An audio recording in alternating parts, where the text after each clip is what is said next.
Ushbu loyihamiz Milliy bank hamkorligida Xorazm viloyati Hazorasp tumani Shirinquduq MOFI 5-6 sonli konturda amalga oshirilmoqda. Bu yerda sholi ekilgan maydon hajmi 10 gektar, uzunligi 500 metr, bo'yiga 200 metr hisoblanadi.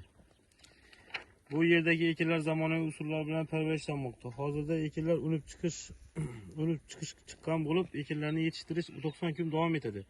Yetishtirish jarayonida sug'oriladi, tabiiy va mineral o'g'itlar bilan oziqlantiriladi.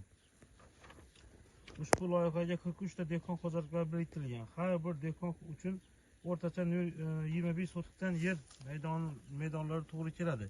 Loyihani samarali amalga oshirish uchun Lider tadbirkor Kristal Express oilaviy korxonasi biriktirilgan.